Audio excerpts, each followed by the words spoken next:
Everyone, कैसे हो आप सब लोग। आई रियली होप आप सब लोग बहुत अच्छे होंगे। Very this side your SST teacher. देखो बच्चों, आज की वीडियो में हम लोग करने वाले हैं आप लोगों की क्लास 8 की एसएसटी की जो न्यू बुक है, इसका चैप्टर नंबर 4 करने वाले हैं, the colonial era in India. India में जो हमारा ये कॉलोनियल एरा आया है, इंडिया में जो हमारा कॉलोनियलिज्म आया है, इंडिया में जो हमारे ब्रिटिशर्स आए थे, उन सब के बारे में हम लोग आज के इस चैप्टर में पढ़ने वाले हैं। किस तरीके से यूरोपियंस आए थे, कब आए थे, क्यों आए थे, सब कुछ हम आज के इस वीडियो में कवर अप करने वाले हैं। अगर आप लोगों ने जो प्रीवियस चैप्टर है उनके question answers, chapter 5, chapter 6, chapter 7 ये सब आप लोगों ने ना देखा हो तो डिस्क्रिप्शन बॉक्स में लिंक है पूरी प्लेलिस्ट का, आप लोग वहां से वीडियोस को चेकआउट कर सकते हैं। आज की वीडियो को शुरू करते हैं। Let's get into the video.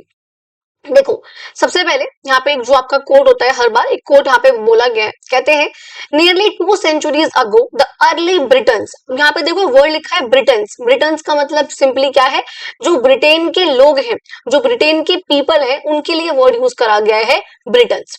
तो कहते हैं आज से 2 centuries पहले, 2 century यानी कि 200 साल पहले, 1 century में 100 साल होते हैं, तो कहते हैं 200 साल पहले बंगाल में एंड द सिस्टर, जो उस टाइम के आसपास की जो प्रेसिडेंसीज थी, फॉर सपोज मद्रास में, कैलकाटा वगैरह, इन सब जगहों पे regarded the land and the people as fair game for plunder. यानी कि कहते हैं कि जब आज से 200 साल पहले जब ब्रिटिशर्स आए थे, उनके आने का यहाँ पर उनका एक मेन मोटिव, चाहे बंगाल में आए, चाहे मद्रास के आसपास आए, चाहे कहीं पर भी आए, उनका यहाँ पर था कि भैया यहाँ पे वो यहाँ पर आएंगे इस लैंड पे और यहाँ पे प्लंडर करेंगे। प्लंडर का मतलब क्या होता है, चोरी करना, कुछ ना कुछ यहाँ से वेल्थ चुरा कर लेके जाना, या कोई सामान यहाँ से चुरा कर लेके जाना, उसे हम बोलते हैं आपका प्लंडर। वो करने आए थे। अच्छा, अंडर द लेटर ब्रिटन्स, अब जब लेकिन यही जो ब्रिटिशर्स थे थोड़ा और आगे बढ़ते हैं, आगे की तरफ थोड़ा सा और आगे मूव करते हैं और साल बढ़ते हैं इनके, तो दिखता है ये आज एडमिनिस्ट्रेटर्स के रूप में आए हैं। यानी कि स्टार्टिंग में आप देखोगे, चैप्टर में पढ़ेंगे हम लोग कि स्टार्टिंग में हमको लगा था, और ब्रिटिशर्स ने शो भी ऐसा ही किया था कि हमारे इंडिया में ये लोग आए हैं यहाँ पे ट्रेड करने के लिए, चोरी चकारी करने के लिए, यहाँ का पैसा लेके जाने के लिए। लेकिन एक्चुअल में ये लोग आए थे हमारे यहाँ पे एडमिनिस्ट्रेशन करने के लिए, हमारे यहाँ पे शासन करने के लिए। ठीक है, कहते हैं the plunder is proceeding far more outrageously today than at any preceding period. यानी कि जो ब्रिटिशर्स के टाइम पे जो प्लंडर हुआ, जो यहाँ का वेल्थ, यहाँ का यानी कि जो पैसा था, यहाँ का जो सामान था, जो सब यहाँ से गया इंडिया से, वो इतना हद से ज्यादा था कि इससे पहले, ब्रिटिशर्स के आने से पहले इतना कभी भी नहीं हुआ इंडिया में किसी ने भी आकर। जो आपको पता, आपने पहले पढ़ा हुआ है, ग्रीक्स वगैरह भी आए थे, मुगल्स भी थे, सब थे, लेकिन किसी ने इस प्रकार का इंडिया का इकोनॉमिक ब्रेन नहीं करी, किसी ने यहाँ पे इतना लॉस नहीं करा इंडिया का, किसी ने यहाँ पे इसको इतना कॉलोनाइज नहीं करा, और किसी ने यहाँ पे हमारा इतना नुकसान नहीं करा, यहाँ पे इतनी चोरी नहीं करी। कहते हैं कि जो मॉडर्न इंग्लैंड है वो बना हुआ है इंडिया की वेल्थ से। जो आपका आज का जो इंग्लैंड बना हुआ है ना, वो कहते भी यही है कि वो आखिर वो सब बना कैसे है, वो इंडिया के पैसों से बना हुआ है। Wealth always taken by the might and skill of the stronger. कहते हैं हमारी स्किल, हमारी चीजों का, हमारे रिसोर्सेस का इस्तेमाल करके इन लोगों ने क्या किया था, हमारे यहाँ सारा का सारा पैसा वो अपने यहाँ पर लेकर चले गए थे। ये बात क्लियर, ये बात कही है विलियम डिग्बी ने 1901 में, उन्होंने ये लाइन जो है वो कही थी। अब देखो यहाँ पे सिंपली आपको पिक्चर यहाँ पे दिखा रखी है, पेंटिंग यहाँ पर है, ईस्ट ऑफरिंग इट्स रिचेस। आगे पढ़ेंगे वैसे हम कि इस तरीके से रोम, आपके चैप्टर का एज सच पार्ट ये नहीं है, लेकिन जैसे पिक्चर आपको दिखा रखी है, थोड़ा बहुत इसके बारे में हम चैप्टर में पढ़ेंगे आगे, तब इसको हम देख लेंगे। अब यहाँ पे देखो शुरुआत होती है, आपको पता है हिस्ट्री में आपको इस तरीके से टाइमलाइन दिखाना हिस्ट्री का नया वो बन गया है, काफी अच्छा तरीका होता है ये। कहते हैं 1498 में वास्को डी गामा आते हैं कोझिकोड यानी कि कैलिकट में। अच्छा, फिर आप देखोगे इसके बाद यहाँ पे 1560 में इंक्विजिशन होता है गोवा का। फिर आगे आप लोग यहाँ पे देखोगे 1612-90 के बीच में इंग्लिश की ईस्ट इंडिया कंपनी आती है। इसके बाद यहाँ पे कुछ और दिखा रखा है कि 1674 में यहाँ पर French east India company establish होती है पौंडीचेरी में। 1741 में क्या होता है, 1757 में क्या होता है, 1818, इस तरह से हम पढ़ेंगे। आज की वीडियो में हम लोग पढ़ेंगे यहाँ तक का पार्ट, 1746 से लेकर के 1763 तक का पार्ट हम आज के इस वीडियो में कवर अप करने वाले हैं। 34 पेजेस का चैप्टर है, तो आपको पता है हिस्ट्री के चैप्टर थोड़े लंबे होते हैं, तो दो पार्ट नहीं हो पाता, 3 पार्ट इस चैप्टर के भी आपके जाएंगे। Chapter number 1, chapter number 2, chapter number 3 की वीडियो शूट हो गई, आप लोगों को काफी पसंद आ रही है, thank you so much. And chapter 5 भी हो गया है, 6 भी हो गया है, 7 भी हो गया है। 4 में आप कर रही हूँ बिकॉज बहुत से बच्चों की अब आई कि मैम 4 भी हमारा चैप्टर आने वाला है, तो प्लीज आप 4 की भी वीडियो अपलोड कर दो, तो 4 की वीडियो इसलिए आने वाली है। ठीक है, चलो शुरुआत करें। चलो अब अपने चैप्टर की हम लोग शुरुआत करते हैं। कहते हैं इन द प्रीवियस चैप्टर जब हम लोगों ने मराठास के बारे में पढ़ा था, we saw the Marathas considerably weaken the Mughal empire. हमने ये देखा था किस तरीके से मराठास ने जो मुगल्स का एम्पायर था उसको वीक करा था। उन्होंने जो उनका वाला रीजन था डेक्कन वाला, उन्होंने उनको वहां पे एंटर नहीं करने दिया था, तो उन्होंने उसको जो है काफी वीक किया था। कहते हैं before they themselves succumbed into to the British forces early in the 19th century के, यानी कि कहते हैं कि इससे पहले जो मराठास थे वो ब्रिटिश के फोर्सेस से हारते, ठीक है, इससे पहले वो हारते, उन्होंने जो क्या किया था, मुगल की फोर्सेस को हरा दिया था। यानी कि सिंपल सी बात क्या कहना चाहते हैं कि मराठास ने मुगल्स को तो हरा दिया लेकिन वो ब्रिटिशर्स से जीत नहीं पाए, उनसे वो हार गए थे। तो वो उनसे हारे, उससे पहले उन्होंने मुगल्स को यहाँ से जो है हरा दिया था। And yet, military campaigns were only one factor in India becoming the jewel in the crown of the British Empire। कहते हैं ब्रिटिशर्स के लिए सबसे एक मेन पर्सपेक्टिव, एक मेन पॉइंट यहाँ पर, जैसे कहते हैं jewellery of the crown, crown तो यहाँ पर है, वो जो ताज पहन रखा है, लेकिन ताज में जो इंपॉर्टेंट चीज यहाँ पर है उसकी ज्वेलरी, उसका वो स्टोन, उसका वो डायमंड। सेम ऐसे ही जो मोस्ट इंपॉर्टेंट, मोस्ट सक्सेसफुल चीज थे ब्रिटिशर्स के लिए वो थी उनके मिलिट्री कैंपेन्स। बिकॉज हमको पता है हमारे पास रिसोर्सेस थे, मतलब हमारे पास नेचुरल रिसोर्सेस थे, ब्रिटिशर्स के पास, हम लोगों को इन रिसोर्सेस का, अपने लैंड का, चीजों का इस्तेमाल करना शायद हमको इतना अच्छे से नहीं आता था, बिकॉज हम लोग इंडियंस के पास उस टाइम पे इतनी टेक्नोलॉजी नहीं थी। लेकिन सिर्फ और सिर्फ ब्रिटिशर्स के पास टेक्नोलॉजी होने की वजह से, उनकी जो आर्मी थी वो बहुत एडवांस होने की वजह से वो लोग हम पर कब्जा कर पाए। तो यहाँ पर कहते हैं इंडियन द एम्पायर की लार्जेस्ट कॉलोनी जो है ये हमारा इंडिया वो बन जाता है। अब देखो बात करते हैं आखिर कॉलोनियलिज्म होता क्या है, what do you mean by the term colonialism, या कॉलोनी क्या हुआ, क्या मतलब है इसका। देखो जब भी कोई बाहरी कंट्री, कोई बाहरी कंट्री के लोग आकर किसी दूसरी कंट्री पे कब्जा करें, उसके सोशल चीजों पे अपना कब्जा कर लें, यानी कि जो भी सोसाइटी है आपकी, इकोनॉमी पे अपना कब्जा कर लें, पैसों पे यानी कि, और पॉलिटिक्स पे अपना सब कुछ कर लें, उसे हम बोलते हैं कॉलोनियलिज्म। अब देखो बहुत किसका, समझो क्या बोलते हैं। कहते हैं before we get there we must step back a little in time and consider the phenomena of colonialism. इससे पहले हम आगे की तरफ बढ़े, जरा एक बार हम इसको समझ लें आखिर कॉलोनियलिज्म होता क्या है।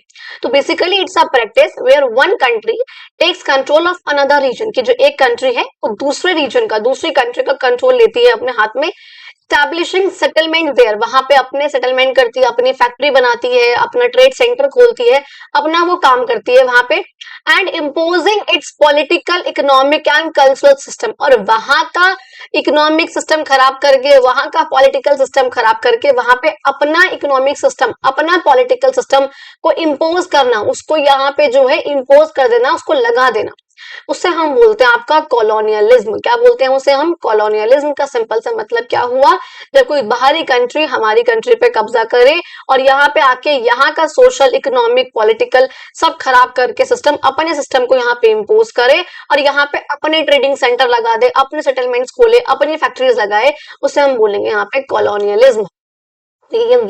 इंडिया में जो है यही हुआ था, ब्रिटिशर्स ने जो है किया था, यही किया था। ब्रिटिशर्स एक बाहरी कंट्री थी, हमारी कंट्री में आती है, हमारे यहाँ पे वो सेटलमेंट्स करती है। आगे देखोगे आके उन्होंने सबसे पहले हर एक जगह पे जहाँ पे वो गए, चाहे सूरत में गए, चाहे कोझीकोड में गए, जहां भी वो गए उन्होंने हर जगह पे ट्रेडिंग पोस्ट लगाई, अपनी सेटलमेंट करी, अपनी फैक्ट्री स्टैब्लिश करी, और उसके बाद वहां पे अपना इकोनॉमिक सिस्टम, यहाँ तक कि अपना अपने सोशल सिस्टम, कल्चर का सिस्टम, अपना कल्चर, अपना रिलीजन जो है वो सब यहाँ पे इम्पोज करवा दिया, अब यहाँ का हटाकर। इसलिए हम इसको बोलते हैं कि हमारा था कॉलोनियलिज्म। अब ये बात क्लियर हो गई। अच्छा, कहते हैं this is not a recent occurrence, ये बहुत ऐसा नहीं कि बहुत अभी हुआ है या बहुत वो था अभी, जस्ट अभी की बात है। कहते हैं colonialism can be traced to the time of the great empires in first millennium BCE. कहते हैं फर्स्ट मिलेनियम बीसीई, यानी कि 1000 बीसीई से लेकर के 1 बीसीई तक, क्योंकि मिलेनियम में आपके जो है 1000 साल होते हैं।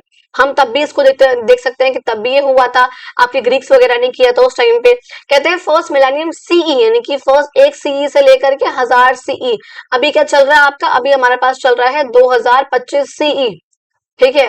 तो ये यहाँ पर कह रहे हैं, ठीक है, ओके। ठीक है।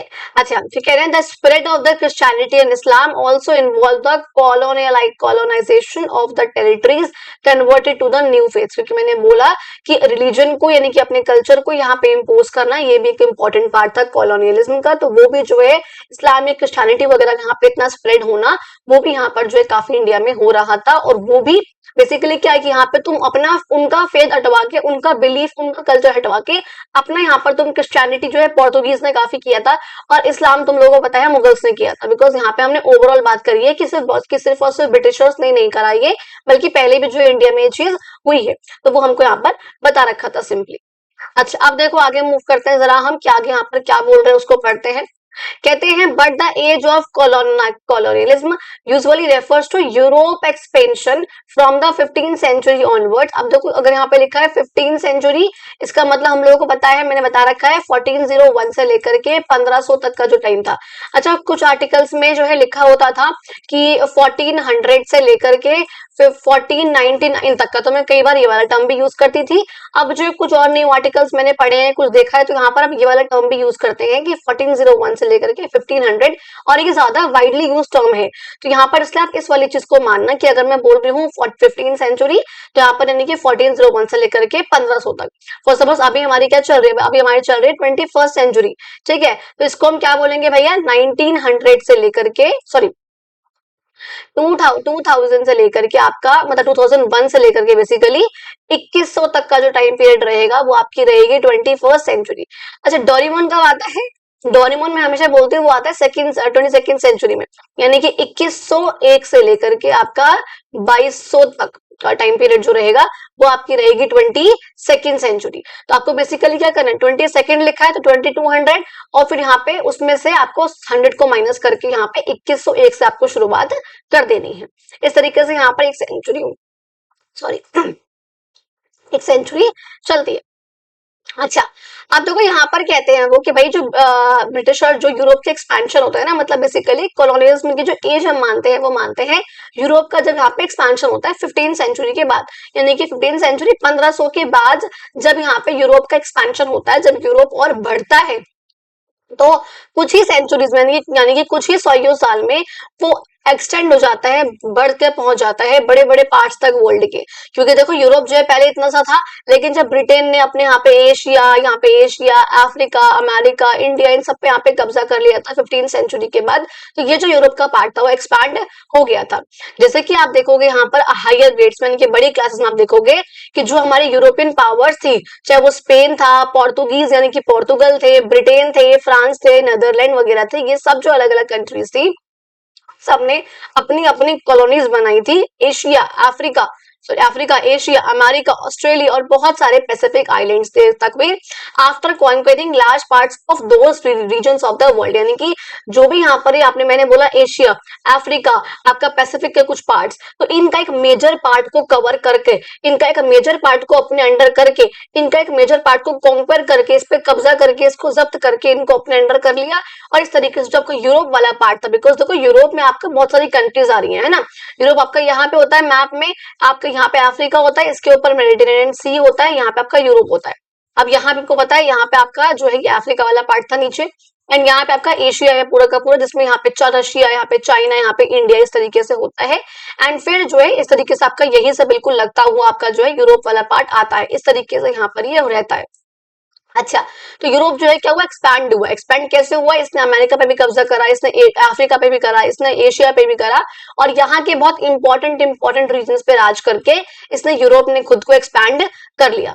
बस यही वाली बात जो है यहाँ पर बहुत सिंपल टर्म्स में यहाँ पर लिखी हुई है।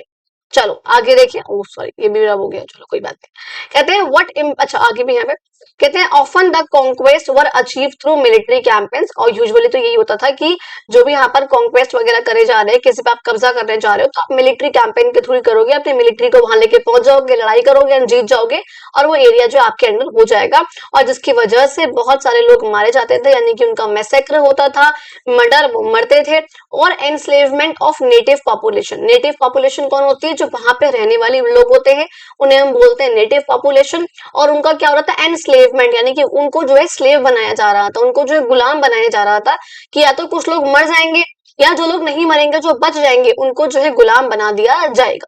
ठीक है, क्योंकि आपको जो है उनकी कंट्री पर राज करना है, तो आप उनको गुलाम बनाओगे, उनसे अपना काम कराओगे, उनसे जो है पैसे भी लोगे, बस उनसे गुलामी कराओगे। ठीक है, इस तरीके से आप उस एरिया पे कब्जा कर लोगे मिलिट्री कैंपेन्स करने के बाद। नेक्स्ट देखो आगे कहते हैं, what impelled those nations to undertake such campaigns. आखिर जो ये नेशंस थे, आखिर ये कैंपेन्स करते क्यों थे? ये यूरोप वालों को क्या जरूरत थी, उनको दिक्कत क्या थी, उनको मतलब क्या बोलूंगा चुलबुल क्या थी जो वो यहाँ पे आकर वो कैंपेन वगैरह मिलिट्री कैंपेन करते थे अलग अलग रीजन्स में अपने अपने आप को स्टैब्लिश करने के लिए। कहते हैं political competition between European powers. अब देखो जो यूरोपियन पावर्स थी आपकी, अब यूरोपियन पावर्स मैंने बोला तो आपको याद रखना कि इसमें स्पेन भी है, इसके अंदर पोर्तुगल भी है, इसके अंदर फ्रेंच भी है, इसके अंदर डच भी है और इसके अंदर ब्रिटिशर्स भी है। ये मेजर जो है 5 पावर्स इस चैप्टर में आप पढ़ोगे भी, ये मेजर जो है 5 पावर्स थी यहाँ पर। तो ये सब यहाँ पे यूरोपियन पावर जो आपस में इनका कंपटीशन जो है चलता रहता था, and it created a race for territorial expansion and global influence. अब क्योंकि आपस में कम्पीट करती थी ये सारी की सारी, ठीक है, ये आपस में कम्पीट करती थी, इस वजह से यहाँ पर इन सब के बीच में यहाँ पर एक कंपटीशन चलता रहता था अपने अपने टेरिटरीज को एक्सपैंड करने के लिए, अपने अपने एरियाज को एक्सपैंड करने के लिए। ब्रिटिशर्स यहाँ पे अलग लड़ रहे कि भाई देखना तो मैं अपना एरिया जो है बहुत एक्सपैंड करूंगा, मैं एशिया में भी फैल जाऊंगा, मैं अफ्रीका में भी राज करूंगा, मैं वहां भी अपने आपको, मैं वहां के एरिया को भी कॉन्क्वर कर लूंगा। ब्रिटेन यहाँ पे अलग लड़ रहा है, पोर्तुगल यहाँ पे अलग लड़ रहे हैं, नहीं नहीं तुमसे पहले हम पहुंच जाएंगे, हम करेंगे वो चीजें। तो सब जो है आपस में लड़ रहे हैं अपनी टेरिटरी को एक्सपैंड करने के लिए और ग्लोबली यानी कि वर्ल्ड में अपनी इन्फ्लुएंस को बनाने के लिए, अपना प्रभाव डालने के लिए। सिंपल सी भाषा में कहते हैं territorial expansion had obvious economic advantage. अब देखो ऑब्वियस सी बात है, अगर आप अपनी टेरिटरी को एक्सपैंड करोगे तो ऑब्वियस सी बात है आपको जो है कुछ एडवांटेजेस आपको मिलेंगे। पहली बात तो क्या होगा, access to new natural resources, कि आपको जो है नए नेचुरल रिसोर्सेज मिलेंगे, नया लैंड मिलेगा, नई जगह पे पानी मिलेगा, आपको नई मिट्टी मिलेगी, आप वहां पे जो एग्रीकल्चर कर सकते हो, वहां पे अपनी इंडस्ट्रीज को सेटअप कर सकते हो, तो आपको जो है क्या हो रहा है वो चीज मिलेगी, आपको नई मार्केट मिलेगी। अगर आप नई जगह पे जाओगे तो वहां के रास्तों में आप अपने नए नए ट्रेड के रूट बना सकते हो, आपको उससे टैक्स कलेक्ट कर सकते हो, एंड इवन आप जो यहाँ पर वहां जाके चोरी भी, क्योंकि वो आपका काम है यूरोपियंस का करना, तो आप जो वहां जाके चोरी भी कर सकते हो। तो ये जो है इनका मैंने बोला वाई, कि आखिर ये लोग जो है टेरिटरी को एक्सपैंड क्यों करते थे, तो इन इन रीजन से अपनी टेरिटरी को एक्सपैंड करते थे, चाहे वो चोरी करने की वजह से, ठीक है, और चाहे उनको नए ट्रेड रूट्स मिल जाए, उनको वहां टैक्सेस कलेक्ट हो जाए, वहां से उनको नए नए नेचुरल रिसोर्स मिल जाए, वहां से उनको नई मार्केट्स मिल जाए, नए लोग मिल जाए एक्सप्लॉइट करने के लिए, हर एक चीज के लिए। यहाँ पर कहते हैं converting indigenous population to Christianity was another powerful motivation, जो कि आपके उनका पोर्तुगीज का बहुत रहा, कि जो वहां की इंडिजीनियस यानी कि वहां की खुद के रहने वाली पॉपुलेशन है, जिसका जन्म वहीं पे हुआ है, जो वहीं पे रह रहे हैं, जो वहां की नेटिव पॉपुलेशन है, उन उस पॉपुलेशन को, उन लोगों को क्रिश्चियनिटी में कन्वर्ट करना, ये भाई बहुत मोटिवेशन की बात थी, कि वहां जाऊंगा ना तो ट्रेड तो करूंगा ही करूंगा। ये पोर्तुगल की बात बोल रही हूँ, ठीक है, साथ साथ जो वहां के लोग हैं ना उनको क्रिश्चियनिटी में कन्वर्ट कर दूंगा, उनका हिंदू मुस्लिम हटवा के क्रिश्चियन बन जाओ भैया सारे के सारे। कहते हैं लेसर वन, हालांकि बहुत ज्यादा इंपॉर्टेंट नहीं है, ज्यादा सिग्निफिकेंट नहीं है, लेकिन फिर भी है कि उनका ये डिजायर, उनकी इच्छा टू एक्सप्लोर अननोन लैंड्स, कि मतलब एक और रीजन क्या है उनका एक्सपैंड करने का अपनी टेरिटरी को अलग अलग रीजन्स में जाके वहां पे कॉन्क्वर करने का। एक रीजन ये भी है कि उनको ये था कि उनको नॉलेज एक्यूमुलेट करनी है प्लैनेट के बारे में, उसकी ज्योग्राफी के बारे में, उसकी हिस्ट्री के बारे में, उसके इतिहास के बारे में, हर एक चीज के बारे में, इसलिए वो नए नए लैंड्स को एक्सप्लोर करने के लिए पहुंच जाते थे। तो ये बोल रहे हैं बहुत पॉपुलर ओपिनियन नहीं है, पॉपुलर रीजन नहीं है, मेन रीजन यहाँ पे ये तीनों आते हैं, लेकिन फिर भी ये भी एक छोटा सा यहाँ पे रीजन यहाँ पर हो सकता है। अच्छा जी, अब देखो आगे आपको क्या बोल रहे हैं यहाँ पर, आगे बोल रहे हैं आपसे, while colonizers often claim that they had the civilizing mission of bringing progress to the colonized people। आप पता अगर आप ब्रिटिशर्स से उस टाइम की पूछोगे ना, कि जैसे उस टाइम पे ब्रिटिशर्स के जो न्यूज वगैरह होते थे, तो उसमें ना वो ब्रिटिशर्स हमेशा ये चीज बोलते थे, खास यूरोपियन से पूरे और ब्रिटिशर्स खासकर, कि इंडिया जो है ना, क्योंकि देखो आपका ब्रिटेन इधर है, आई एम रियली सॉरी कि मैं ना मैप लगाना भूल गई, अगर यहाँ एक सेकंड रुको, अगर मेरा नेट यहाँ पे नेटवर्क चल जाए, मैं श्योर नहीं हूँ बिकॉज मेरे फोन में नेट नहीं है अभी, अगर वो चल जाएगा तो मैं आपको एक बार दिखाती हूँ। आई रियली होप चल जाए, बट मुश्किल चलेगा। एक बार ना आप ना सर्च करना गूगल पे वर्ल्ड मैप, तो आपको देखने को मिलेगा इधर की तरफ जो है ना, आपके वेस्ट की तरफ आपका ब्रिटेन वगैरह है, ये सब है, एंड इधर आपका जो है इंडिया है ईस्ट में। अब देखो ये नहीं वर्क नहीं चल रहा है मेरे पास, कोई डाउनलोडेड पिक्चर भी मैं श्योर नहीं हूँ, you have to wait, actually मैं अगर चेक भी करूँ कुछ बहुत सारे पिक्चर्स डाउनलोडेड हैं, तो मैं श्योर नहीं हूँ कि मुझे इंडिया की मतलब ऐसे वर्ल्ड की पिक्चर मिलेगी या नहीं मिलेगी। नहीं है, मुश्किल है।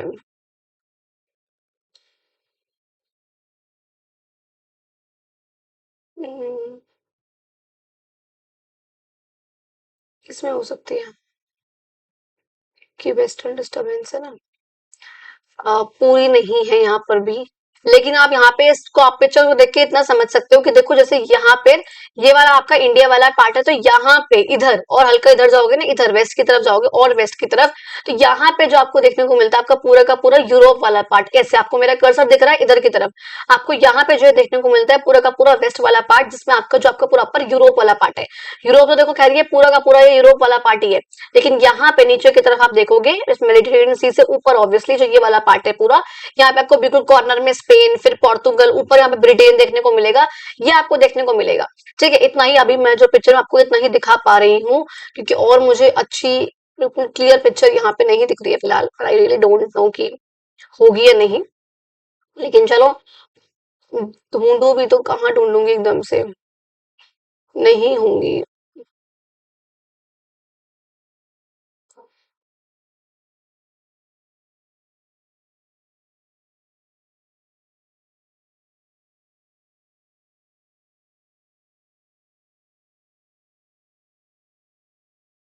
वर्ल्ड की पिक्चर एक्चुअली मुश्किल होगी, क्योंकि इंडिया का इस टाइम सारे चैप्टर्स आप लोगों के इंडिया के चल रहे हैं ना, तो इंडिया का ही सब कुछ है मेरे पास अभी यहाँ पे।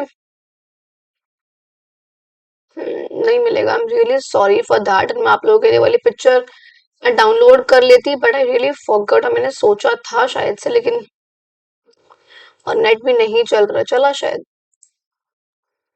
कुछ यहाँ पे नहीं है ना, मेरे फोन से कनेक्टेड है ये, मैंने कल भी दिखा रहा था आप लोगों को मैंने कि फोन से है ये, तो नहीं चलेगा। आई एम रियली सॉरी, थोड़ा सा इसको मैनेज कर लेना। मैं कल से पूरी कोशिश करूंगी, मैं खुद ही आप लोगों के लिए पिक्चर्स ऑलरेडी लगा के हूँ। अच्छा पता है, अब ये जो लोग थे ब्रिटिशर्स, ये कहते थे कि जो इंडिया है ना वो ईस्ट में है, ईस्टर्न वर्ल्ड है, और वो लोग ना इतने सिविलाइज नहीं है, उनको ना इतना पता नहीं है, उन लोगों को बस नॉलेज नहीं है, वो उनको ज्ञान नहीं है इतना, तो हम लोग ना उनको सिविलाइज करेंगे। हम लोगों का मिशन है उनको सिविलाइज करना, उनकी कंट्री में प्रोग्रेस करना। वो लोग ये वाली बात बोलते थे, तो वही यहाँ पर कह रहे हैं कि जो कॉलोनाइजर्स थे वो ये क्लेम करते थे कि उनको सिविलाइज करने का मिशन है, कि वहां पे सिविलाइज करेंगे, वहां पे प्रोग्रेस लेकर आएंगे उन कॉलोनाइज लोगों की। ठीक है, who were often demonised as savage primitive barbaric, यानी कि ना इनको ना ये लोग ऐसे कहते थे, मतलब जो वो लोग थे ब्रिटिशर्स, हम इंडिया वाले, वो कि ना बहुत क्रूएल है ये, बहुत वायलेंट से हैं, और ना प्रिमिटिव है, यानी कि बहुत पुराने सोच रखने वाले से है, इतने डेवलप नहीं है ये लोग। ऐसी ऐसी बातें जो है हम इंडिया वालों के लिए कहते थे।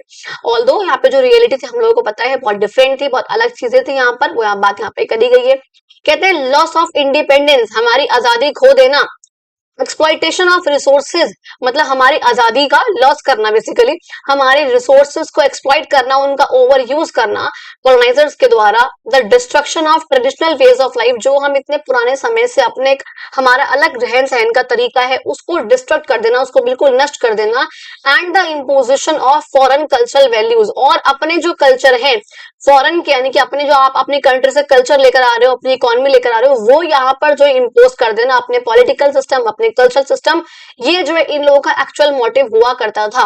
एक्चुअल मोटिव क्या बताया मैंने, क्या क्या मोटिव थे इनके, कि यहाँ पे आके हमारी आजादी खो देना, बिल्कुल हमारी आजादी को बर्बाद कर देना, हमारे रिसोर्सेस को एक्सप्लॉइट करना, हमारी मार्केट्स में जाना, अपना सामान वहां पे सेल करना, हमारे जो ट्रेडिशनल वेज हैं जीने के उनको जो है नष्ट कर देना, और कल्चरल वैल्यूज को अपनी जो है उनको इम्पोज करना, ये जो है इनके मेन रीजंस हुआ करते थे। यहाँ पे देखो दिखा रखा है एक इस तरीके से टेलीग्राफ का, यहाँ पर ये वो था वायर थे जिसको ये तोड़ के खड़ा हो गया था बेवकूफ सा। ठीक है, तो वो दिखा रखे हैं यहाँ पे। कहते हैं it is true that the colonial age brought the world together, हालांकि ये बात सच है कि जो कॉलोनियल एज था हमारा, उसने जो है वर्ल्ड को एक साथ लेकर आया है, इंडिया को बहुत सी कंट्रीज से जो है जोड़ा है। इसकी वजह से हमको देखने को मिली है rapid growth of economies and technologies, इसकी वजह से हमको बहुत ग्रोथ देखने को मिली है टेक्नोलॉजीज में, इकोनॉमीज में। लेकिन इसका जो एक्चुअल फायदा हुआ है वो किसको हुआ है, ब्रिटिशर्स को हुआ है। वो लोग यहाँ पर, उन लोगों ने यहाँ के लोगों का फायदा नहीं करा है, बल्कि यहाँ की एक वर्ड होता है, इंपॉर्टेंट है, बुक में नहीं है लेकिन, एक वर्ड होता है economy drain. Economy drain, washing machine में जैसे पानी ड्रेन होता है ना, वो वाला ड्रेन, इकोनॉमी ड्रेन।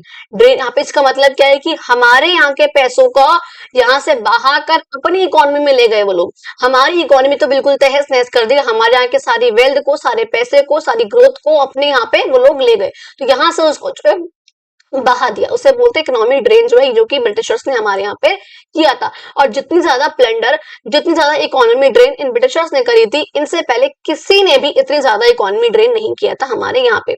लेकिन वही मैं बोल रही हूँ, जो बेनिफिट्स थे यहाँ पर वो किसके लिए थे, यहाँ पे कॉलोनाइजर्स के लिए। चाहे वो हमारे लिए, चाहे वो उन्होंने हेल्प करी हो हमारी इकोनॉमी को ग्रो करने में, चाहे हमारी टेक्नोलॉजीज ग्रो हुई हो, लेकिन इससे जो फायदा हुआ वो किसको हुआ, वो फायदा हुआ हमारे कॉलोनाइजर्स को ही। जो लोग आए थे हमको कॉलोनाइज करने, हम तो कॉलोनाइज्ड थे, हम तो हो गए कॉलोनाइज, लेकिन वो थे कॉलोनाइजर्स। कहते हैं many historical studies have documented the immense hardship that the colonized people had to endure.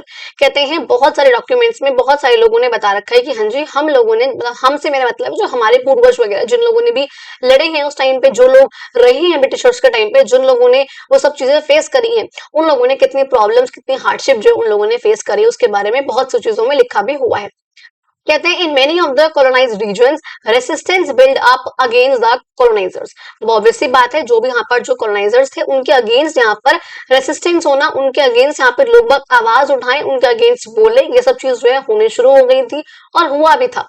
और इसलिए यहाँ पर कहते हैं फिनोमिना जो आपका था, फिनोमिना मतलब जो ये कॉलोनियलिज्म था, ये डिक्लाइन हो गया था मिड 20th सेंचुरी में। 20th सेंचुरी का, 20th सेंचुरी का मतलब मैंने क्या बताया था, जब 20th आ रहा है यानी कि 2000 लिख दो लास्ट में, और शुरुआत कब से करेंगे, इसमें से 19 19 आएगा, 100 माइनस करके, मतलब इसमें से 1 माइनस करेंगे तो 2000 में से 100 माइनस करोगे कितना आएगा, 19 आएगा, और 1901, तो 1901 से लेकर के 2000 तक का टाइम पीरियड। अब अगर मैं बोल रही हूँ मिड 20th सेंचुरी, तो इसका मिड वाला टाइम यानी कि 1945 टू 50 के बीच का टाइम की बात कर रही हूँ। इस टाइम पे क्या हुआ था, आजाद हुए थे हम लोग। क्या हुआ था कि खासकर वर्ल्ड वॉर 1 के बाद क्या हुआ था, जो ये इनका ये था कॉलोनियलिज्म की जो प्रैक्टिस थी, ये सब जो है काफी डिक्लाइन हो गई थी। इवन हमको पता है 47 में तो खत्म ही हो गई थी। कहते बहुत सारे फैक्टर्स थे जिसकी वजह से वर्ल्ड वाइड डीकोलोनाइजेशन हुआ था, यानी कि कॉलोनाइजेशन हटा था और हम लोगों के पास पावर आई थी। इसके पीछे बहुत सारे फैक्टर्स थे, बहुत सी चीजें यहाँ पर हुई, जिसमें क्या इस टाइम पे क्या हुआ था, इस टाइम पे बहुत सी जो कॉलोनाइज कंट्रीज थी उन सबको जो है आजादी मिली थी। हालांकि इंडिया के बारे में हम लोग डिटेल में जो है पढ़ने वाले, इंडिया में क्या हुआ, कैसे हुआ, कौन आया, कब आया, क्या हुआ, सब कुछ हम लोग पढ़ने वाले हैं। शुरुआत करें, चलो जी। अब देखो नेक्स्ट बात करेंगे यूरोपियंस इन इंडिया। इंडिया में आखिर यूरोपियंस ने क्या करा, कैसे किया, क्या हुआ। अब जब भी आपको याद रखना है प्लीज, मैं जब भी वर्ड यूज करो यूरोपियंस, यूरोपियंस में आपके आपके स्पेनिश भी आएंगे, आपके पोर्तुगीज भी आएंगे, आपके डच भी आएंगे, आपके फ्रेंच भी आएंगे, आपके ब्रिटिशर्स भी आएंगे। लेकिन जब मैं सिर्फ ब्रिटिशर्स की बात करूंगी तो ब्रिटिशर्स आएंगे सिर्फ, लेकिन यूरोपियंस में सारी पावर्स आपकी आएंगी जो भी इंडिया में आई थी।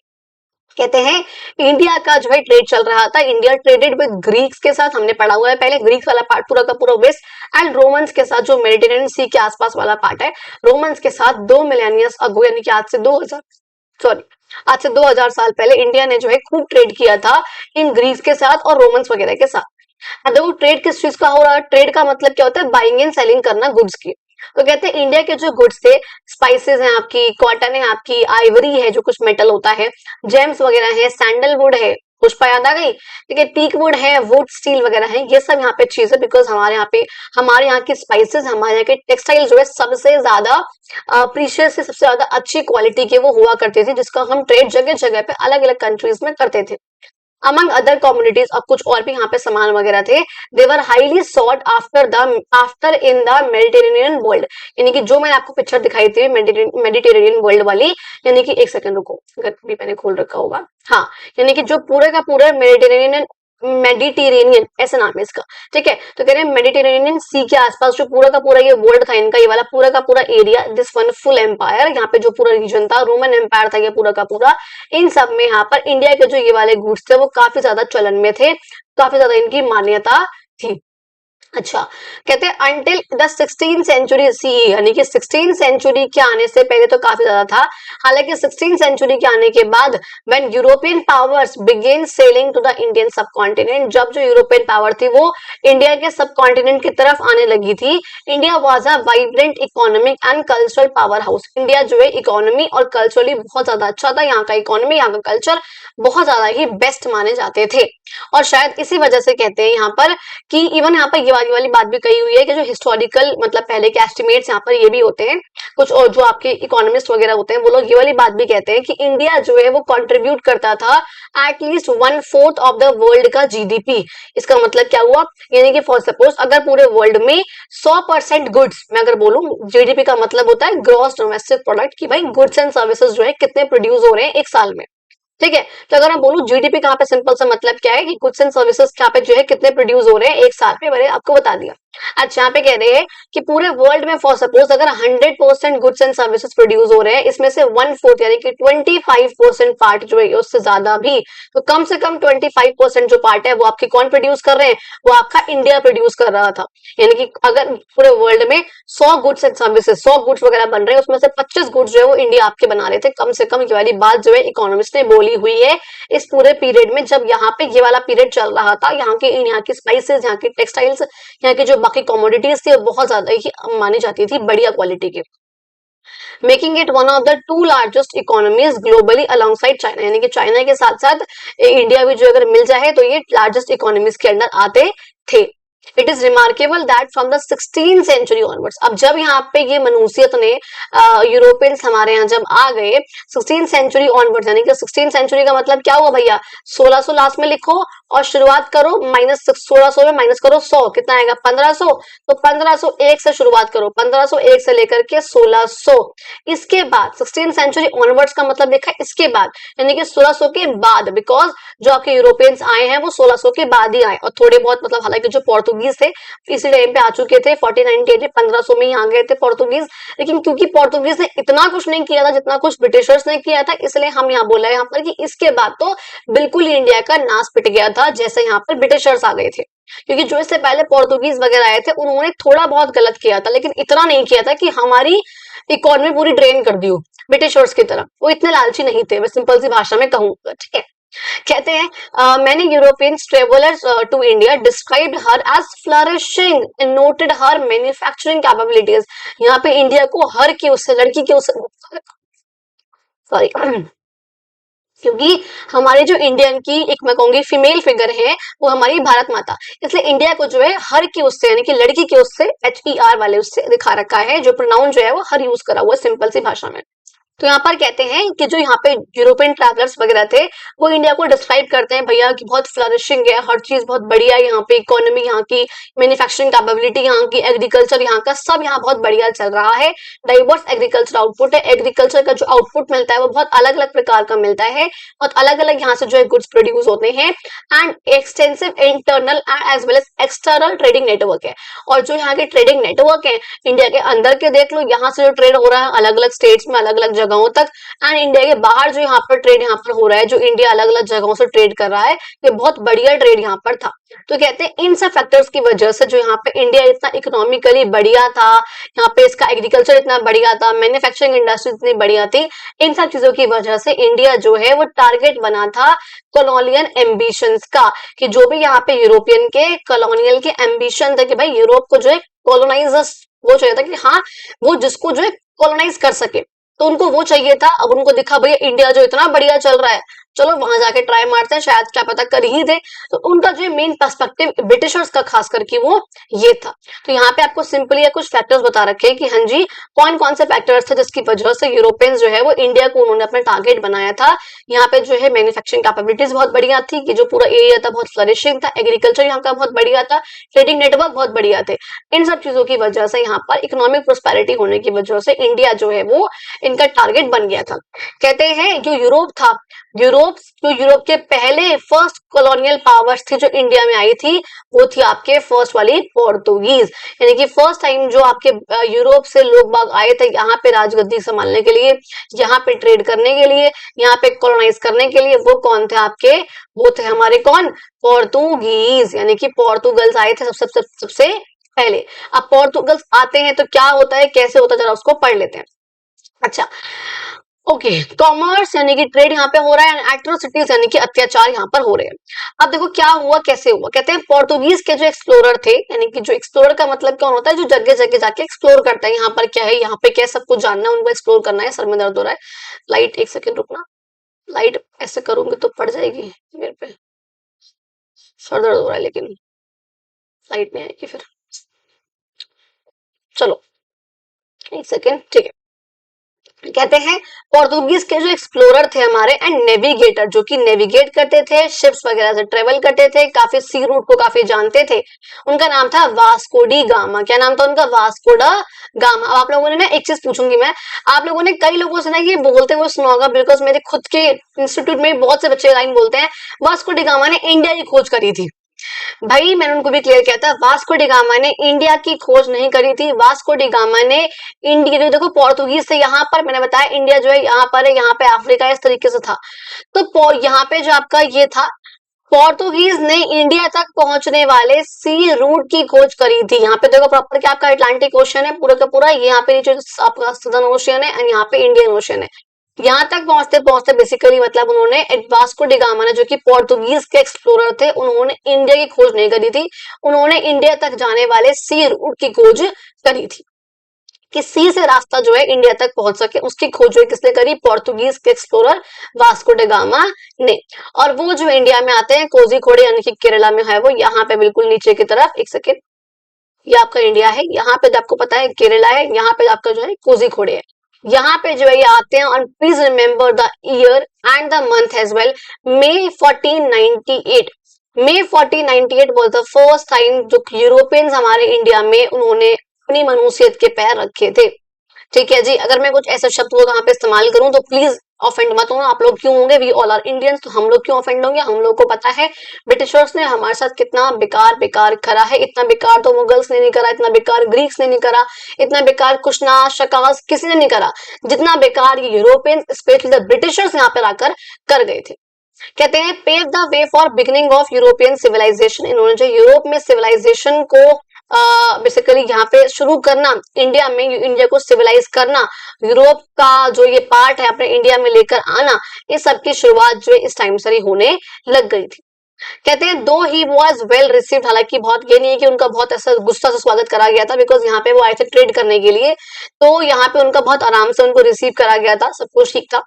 कहते हैं his aggressive ways failed to establish friendly relation with the local rulers, लेकिन जब यहाँ पे वास्को डी गामा आया था तो मैं उस टाइम पे क्या हुआ था, स्वागत तो आराम से हुआ, नॉर्मली हुआ, लेकिन क्योंकि ना बहुत गुस्से वाला इंसान था ये, प्लस इसमें ये था कि ना ये किसी भी जो आसपास के लोकल रूलर्स वगैरह थे उनके साथ फ्रेंडली रिलेशन बना के ही नहीं रखता था, इसकी वजह से यहाँ पर एग्रेसिव था, बिकॉज वो वहां पर ये प्रॉब्लम होती थी, तो किसी के साथ भी इनके फ्रेंडली यानी कि बहुत नॉर्मल इनफॉर्मल रिलेशन जो है वो नहीं बन पाए।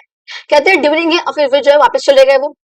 अच्छा, फिर कहते हैं during his second voyage 4 years later, अब पता क्या होता है 4 साल बाद दोबारा आते हैं वो, यानी कि फर्स्ट टाइम जो है कब आए 1498 में, कुछ खास उखाड़ के नहीं जा पाए, 4 साल बाद यानी कि 1502 में जो है फिर से आते हैं, इस बार जो है अच्छा खासा पूरा सेटअप लेकर, क्योंकि उनको यहाँ पे आके दिख गया था 4 साल पहले कि इंडिया का रिसोर्सेज जो है बहुत बढ़िया है, यहाँ पे अगर हम लोग ट्रेड करेंगे तो बहुत बढ़िया से हो जाएगा, यहाँ पे लोग बाग बहुत बेवकूफ से आराम से मान जाएंगे, इनको यहाँ पे हम टॉर्चर करेंगे, वो सब प्लानिंग करके उसके बाद 4 साल बाद आया बहुत एक बड़ा व्योज लेके, बहुत बड़ा शिप लेकर।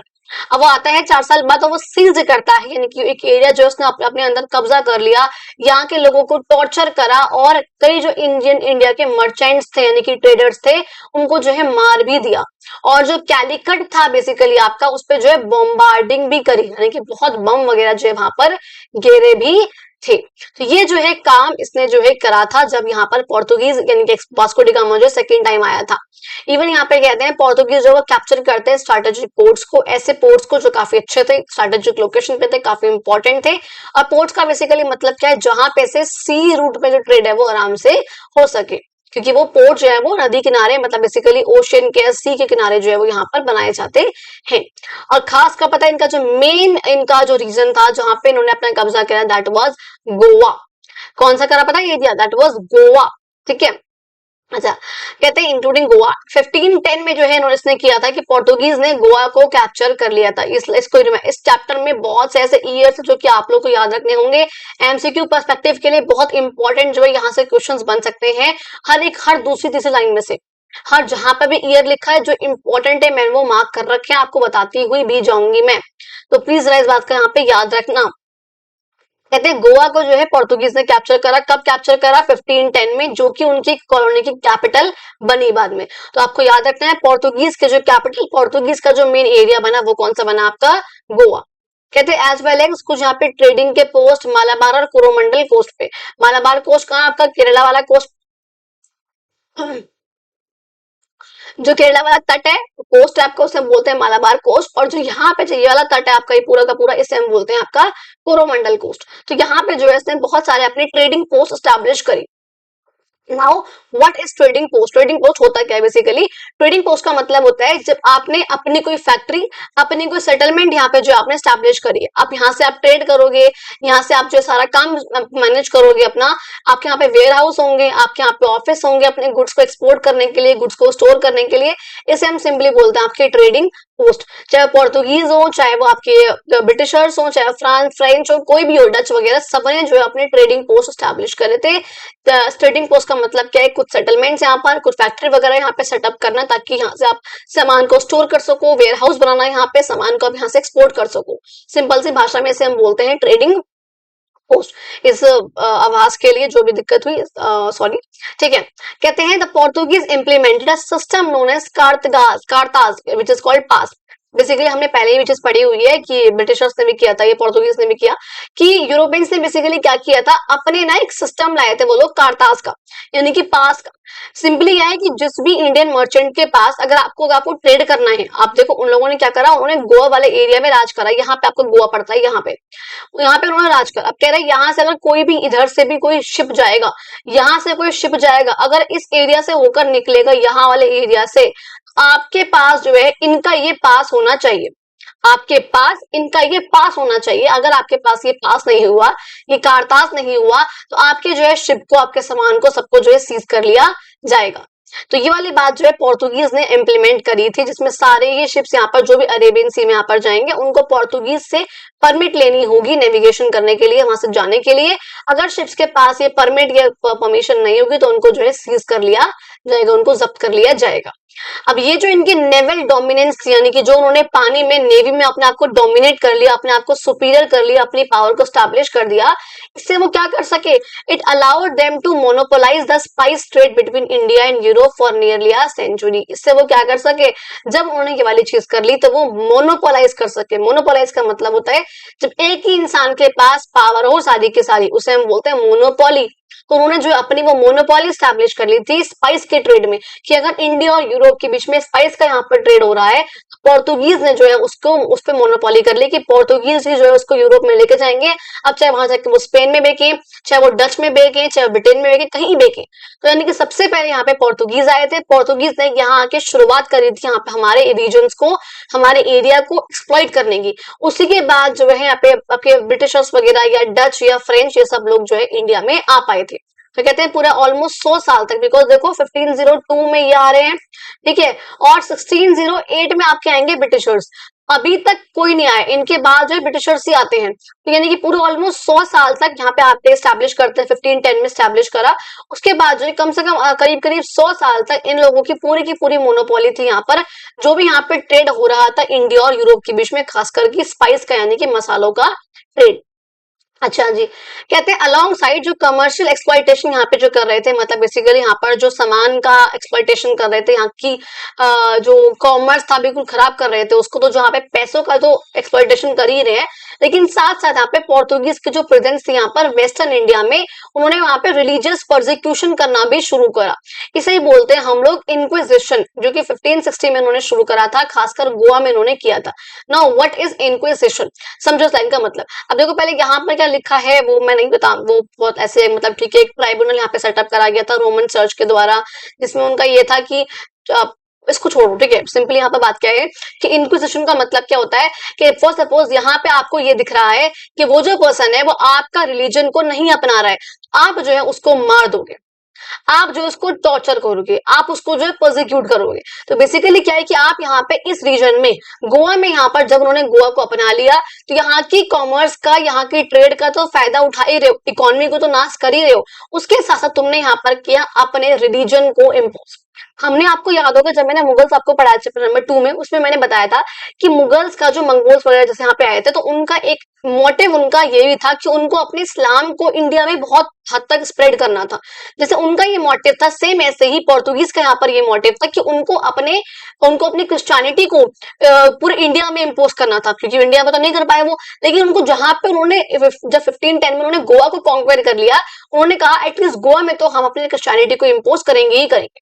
उन्होंने यहाँ पे वही करा, उन्होंने प्रोसिक्यूट करा यहाँ पर जो भी हिंदू है, मुस्लिम है, ज्यूज है, सबको सबको मारा पीटा, खूब टॉर्चर करा, जब्त कर लिया, कुछ भी यहाँ बंदी बना लिया, कुछ भी यहाँ पर करा, और कहा कि भैया तुम क्रिश्चियन में जो है कन्वर्ट हो जाओ, और अगर हमें ये दिखा कि तुम जो है क्रिश्चियन के फेथ को नहीं अपना रहे हो, तुम अपनी पूजा पाठ में लगे हुए हो, तुमको जो है मार दिया जाएगा। हिंदू के टेम्पल्स को कई खराब कर दिया गया, सबको तहस नहस कर दिया, वो सब यहाँ पे काम इन लोगों ने यहाँ पर काफी करे थे। इसे हम बोलते हैं बच्चा आपका इंक्विजिशन इन गोवा, जो कि 1560 में हुआ। कब हुआ? 1560 में हुआ। यहाँ पे देखो एक प्लेट, यहाँ पर प्लेट का मतलब क्या होता है, स्टोन प्लेट है यहाँ पर, फॉर सपोज मेटल की कोई प्लेट है यहाँ पर जिसपे लिखवा रखा है, कोझीकोड में है, यानी कि केरला में है, जिसमें लिखवा रखे हैं जी 1498 में जो है वास्को डी गामा जी जी इतने महान इंसान, मनहूस इंसान जो है इंडिया में आए थे। ठीक है, ये चीज यहाँ पर हुई। अच्छा, अब देखो यहाँ पर बेसिकली कह रहे हैं वो वाली बात है, फोर्स कन्वर्जन की यहाँ बात करी गई थी, बहुत से हिंदू टेम्पल्स को हटा दिया गया था, बहुत सी चीजें यहाँ पर डिस्ट्रॉय करी थी। ठीक है, डिस्ट्रक्ट करा मतलब सब तहस नहस कर दिया।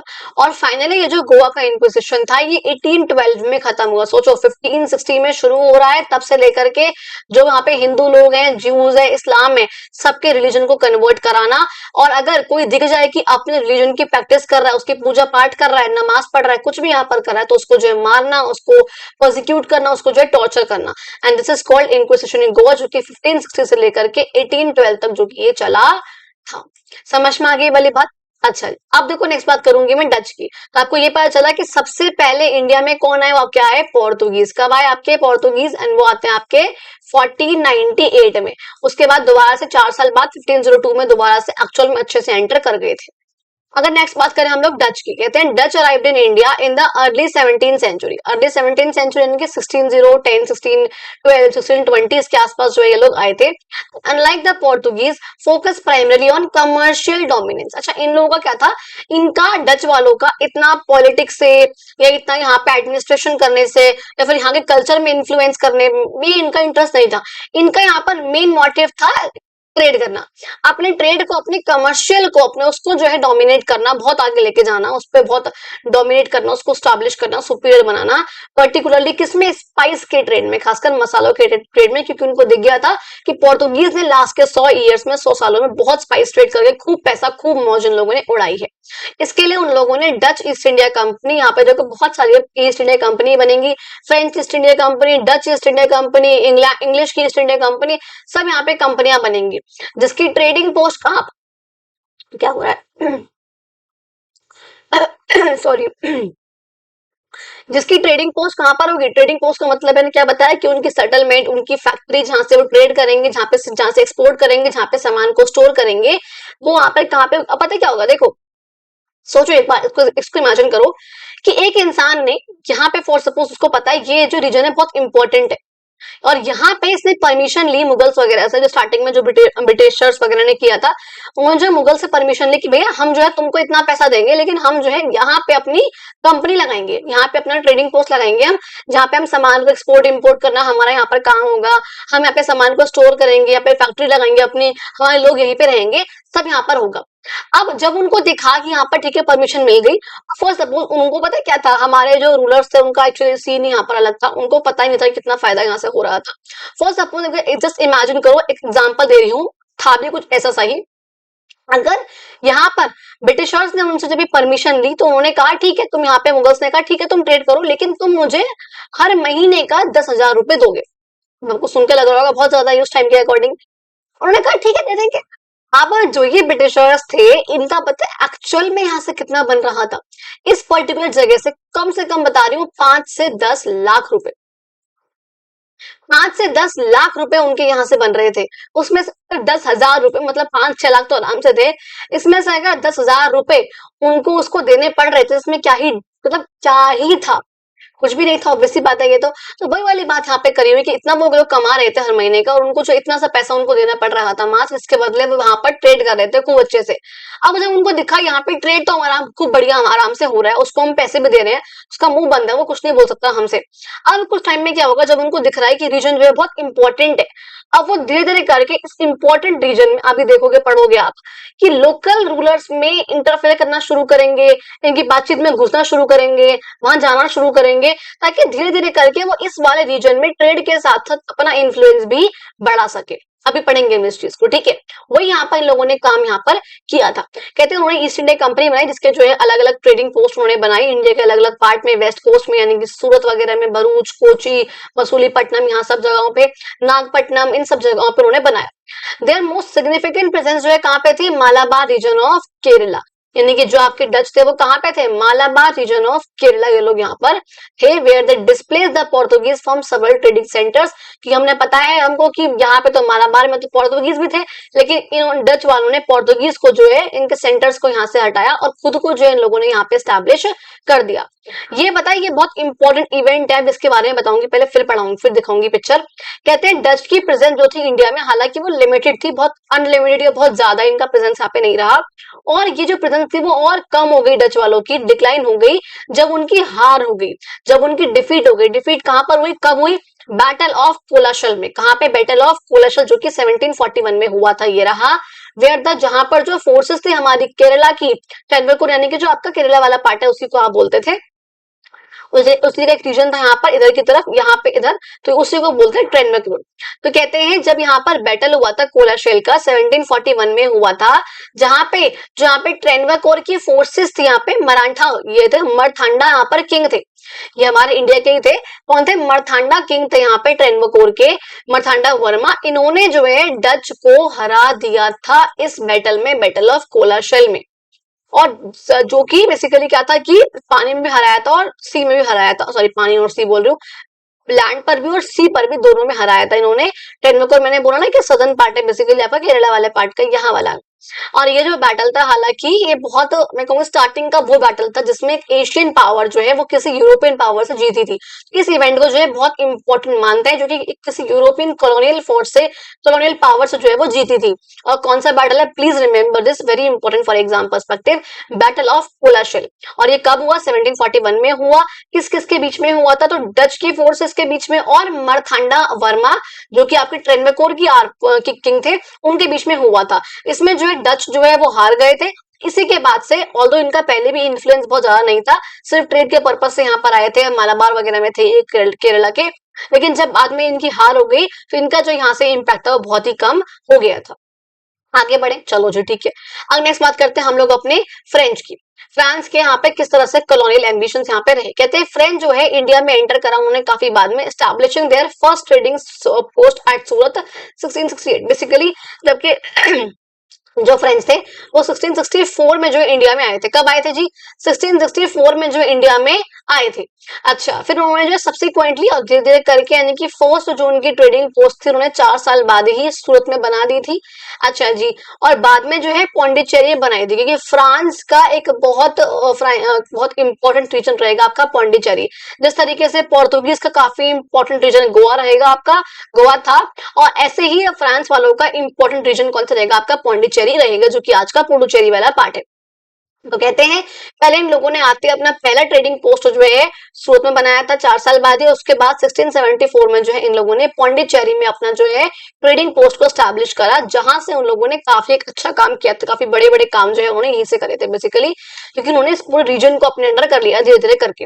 कहते हैं where they establish their East India company. मैंने बोला जब इन्होंने पौंडीचेरी में अपने आप को अपना ट्रेडिंग पोस्ट वगैरह जो एस्टैब्लिश कर लिया, वहां पे उसके बाद उन्होंने अपनी ट्रेडिंग पोस्ट एस्टैब्लिश करने के बाद वहां पे पौंडीचेरी में इन्होंने अपनी ईस्ट इंडिया कंपनी जो एस्टैब्लिश करी और डेवलप करे बहुत सारे एम्बिशियस प्लान्स, अपने एम को बढ़ाने वाले प्लान्स, ताकि फ्रेंच के एम्पायर को वो लोग बढ़ा सके, इंडिया में कैसे बढ़ा सके उसके लिए इन लोगों ने इस पौंडीचेरी से जो बहुत सारे प्लान्स बनाए थे। अब डुप्लेक्स बहुत अच्छा नाम है, बहुत इंपॉर्टेंट नाम है आप लोगों के एग्जाम पर्सपेक्टिव के लिए भी। डुप्लेक्स जो कि गवर्नर जनरल थे फ्रांस के इंडिया के, यानी कि जो आपका पौंडीचेरी वाला पार्ट था स्पेशली वो वाला, वहां के जो गवर्नर जनरल थे वो थे आपके 1742 से लेकर के 1754 तक। अच्छा, इस इंसान ने जो है बहुत ही औंधी बहुत ही बकवास हमारे लिए बकवास, उनके लिए अच्छी ऐसी पॉलिसीज जो है बहुत सी इंट्रोड्यूस करी थी। अभी बताऊंगी कौन कौन सी पॉलिसीज थी। 1742 से लेकर के 1754 तक का इसका राज यहाँ पे रहा था। कहते हैं pioneered several colonial strategies that would later be adopted by the British। कहते हैं इसने कुछ ऐसी पॉलिसीज बनाई थी जो कि ब्रिटिशर्स ने भी बाद में अडॉप्ट करी। पायनियर का मतलब होता है इतनी बढ़िया थी उन लोगों के लिए, ऑब्वियसली नॉट हमारे लिए, हमारे पर्सपेक्टिव में नहीं बोल रही हूँ, उन लोगों के लिए बहुत सुप्रीम पॉलिसीज वो थी, काफी ऊपर थी वो, ऐसी स्ट्रैटेजीज थी वो कॉलोनियल की जो कि बाद में इवन ब्रिटिशर्स ने भी अडॉप्ट करी थी। अब देखो उन्होंने इसने क्या क्या किया था। फर्स्ट पॉइंट यहाँ पर कहते हैं, जस्ट अ सेकेंड, अच्छा फर्स्ट पॉइंट देखो कहते हैं in particular he trained Indian soldiers in European military techniques. क्या करा उसने कि यूरोपियन की जो यूरोपियन की मिलिट्री की टेक्निक है, जो उनका डिसिप्लिन है, जो उनके तरीके है लड़ने के, उस तरीके से उसने इंडिया के सोल्जर्स को भी ट्रेन करा। जिससे क्या हुआ, इन्फेंट्री सोल्जर्स बन गए। इन्फेंट्री का मतलब क्या होता है, जो पैदल चलते हैं, मतलब सिंपल नॉर्मल सोल्जर्स जो होते हैं। एक डिसिप्लिन आर्मी जो है इससे उसकी बन गई, जिससे उसने कहा सिपॉइज। क्या कहा उन्होंने, सिपॉइज कहा। ठीक है जी, ये काम करा। दूसरा काम जो उसने बड़ा ही बेकार भी कहूंगी ऑब्वियसली, वैसे वाला काम करा, एंड वो था duplex developed strategy of indirect rule through puppet Indian rulers who were installed through interventions in the local succession disputes। अब पता है क्या हुआ, लोग देखो सक्सेशन का मतलब क्या होता है, फॉर सपोज अगर कोई राजा मर गया है तो उसके बाद दो तीन बेटे हैं, तो दोनों तीनों बेटों में से कौन सा जो बेटा है वो राजगद्दी संभालेगा, that is simply called succession. वो मुगल्स के टाइम पे अलग था, चाहे वो प्राइमोगेनिचर हो, अलग अलग थे, वो आपको याद होगा। अच्छा, अब मैं बोल रही हूँ कि इसने क्या करा, बेसिकली डुप्लेक्स ने एक ऐसी स्ट्रैटेजी बनाई कि फॉर सपोज यहाँ पे कोई भी एक रूलर है जिस दो वो मर गया, अब उसके बाद जो उसके दो बेटे, एक ये रहा और एक बेटा ये रहा। अब इन दोनों में से जो डुप्लेक्स है ना, अब देखो ये आपस में लड़ेंगे पहले कि कौन जो है, क्योंकि जो भी यहाँ पे जीतेगा, मुगल्स में यही था, औरंगजेब के टाइम पे भी यही हुआ था कि जो भी यहाँ पे जीतेगा, आपने पढ़ा है लास्ट चैप्टर्स में, चैप्टर नंबर 2 में प्राइमोगेनिचर हमने डिस्कस करा हुआ है कि जो, बार बार बोल रही हूँ, जो भी यहाँ पे जीतेगा, जो भी यहाँ पे जीतेगा, उसका आगे कहते हैं जो भी यहाँ पे जीतेगा उनमें से कोई भी एक जो है राजगद्दी पे आएगा। अभी डुप्लेक्स पता क्या करेगा, डुप्लेक्स इनके जो अंदर के इंटरनल सक्सेशन के जो मैटर्स है ना उनमें घुस जाएगा, उसमें इंटरवीन करेगा, किसी भी एक का वो साथ देगा डुप्लेक्स दूसरे को हराने के लिए। क्या करा डुप्लेक्स ने इनमें से किसी एक का, फॉर सपोज इसका यहाँ पे साथ दिया, इसके साथ जो है वो आपका डुप्लेक्स मिल गया और इसको जो है उसने फिर हरा दिया, ये हट गया। अब ये जो रूलर था वो राजगद्दी पे आकर बैठ जाएगा, यहाँ आके बैठ गया। अब जब ये बैठ जाएगा तो क्योंकि डुप्लेक्स बोलेगा भैया तू यहाँ पर मेरी वजह से बैठा है, अब यहाँ पे तू सिर्फ यहाँ पे एक ऑफिशियल हेड है, जो काम यहाँ करूंगा वो मैं करूंगा, जो मैं कहूंगा तुझे वो करना होगा अपने राज्य में। इसका हम बोलते हैं पपेट रूलर। कौन हुआ ये, पपेट रूलर। तो ये यहाँ पर जो है काम इसने करा था डुप्लेक्स ने। ये वाला बात समझ में आ गई, ये वाली बात समझ में आ गई। तो डुप्लेक्स ने यहाँ पे जो कि गवर्नर जनरल था फ्रांस के इंडिया को, उसने दो काम करे। पहले बात तो यूरोपियन की टेक्निक से इंडिया के मिलिट्री को वो कर दिया, जो है ट्रेन करा, और दूसरा काम करा यहाँ पे पपेट इंडियन रूलर्स का जो है कॉन्सेप्ट को लेकर आया था उनके लोकल सक्सेशन के मैटर्स में घुसकर। अच्छा, फिर यहाँ पर कहते हैं कि जो फ्रेंच के जो कॉलोनियल एम्बिशंस थे इंडिया में, वो अल्टीमेटली यहाँ पर चेक हो गए थे ड्यूरिंग द कार्नेटिक वॉर्स। यानी कि अब जब यहाँ पे फ्रेंच का एक्सपेंशन बढ़ता जा रहा है, ये देखकर जो ब्रिटिशर्स वाले थे, ये इन लोगों के बीच में क्लैशेस हुए। अच्छा, पता है ये ब्रिटिश जो यूरोपियंस थे आपस में बहुत लड़े थे ये लोग, लेकिन ब्रिटिशर्स की भैया आर्मी ऐसी थी, उनके पास टेक्नोलॉजी इतनी, डिसिप्लिन और नेवी इतनी बढ़िया, आर्मी इतनी बढ़िया, इक्विपमेंट्स इतने बढ़िया, सब इतना बढ़िया कि अपने लोगों से तो जीते ही जीते, हमसे भी जीते और अपने लोगों से भी जीते, यूरोप के लोगों से ही। तो इतने एडवांस थे ये लोग, just because of their advancement वो लोग हमसे ना, मतलब हम पे वो लोग राज कर पाए। ठीक है। तो कहते हैं तो बहुत सारे यहाँ पे कन्फ्लिक्ट हुए बेसिकली ब्रिटेन और फ्रांस के बीच में, इसे ही हम बोलते हैं आपके कार्नेटिक वॉर्स, जो कि 1746 से लेकर के 1763 तक चलते हैं। तो अगर आप लोग वो ईयर ना भी याद रखो तो एटलीस्ट आपको ये पता होना चाहिए कि हाँ कार्नेटिक वॉर्स होते क्या है, कार्नेटिक वॉर्स क्या थे। तो ब्रिटेन और फ्रांस के बीच में जो वॉर्स हुए थे उन्हें हमने बोला था कार्नेटिक वॉर्स। समझ में आया? अच्छा, कहते हैं यहाँ पे despite initial success under duplex. अब देखो डुप्लेक्स के टाइम पे इनिशियली यहाँ पर स्टार्टिंग में बहुत यहाँ पे सक्सेस मिल रहा है, इसको बहुत बढ़िया चल रहा है, जिसने जो है मद्रास को भी कैप्चर कर लिया था, जो आज का चेन्नई वाला पार्ट है 1746 में। यानी कि स्टार्टिंग में डुप्लेक्स ने यहाँ पे जो है काफी दिमाग लगा लगा के काफी चीजें यहाँ पर करके वो चीजें यहाँ पर करी। लेकिन जब फ्रांस यहाँ पर जो है बेसिकली जब ये कार्नेटिक वॉर्स वगैरह होते हैं, बाकी चीजें यहाँ पर होती हैं, तो ब्रिटिशर्स से जो है ये हार जाते हैं, दे लॉस्ट देयर ग्राउंड, और अपनी कॉलोनीज भी जो है उनकी काफी हद तक वो रिड्यूस हो जाती हैं, और एट द एंड उनके पास बचता है सिर्फ और सिर्फ पौंडीचेरी और छोटी मोटी एरियाज जो है, छोटे मोटे एनक्लेव जो उनके पास बचते हैं। तो बेसिकली यहाँ पर फ्रांस फ्रेंच वालों का डच के ब्रिटिशर्स के साथ यहाँ पे अच्छा नहीं रहा, वो लोग हार गए। डच वालों को जो है ब्रिटिशर्स पहले ही हरा चुके हैं, वो ऑलरेडी हट चुका है ब्रिटिशर्स, लेकिन आए कब अभी पढ़ेंगे उसको। कहते हैं like the Dutch and unlike the Portuguese, Dutch की तरह लेकिन पोर्तुगीज की तरह नहीं। पोर्तुगीज की तरह क्या नहीं?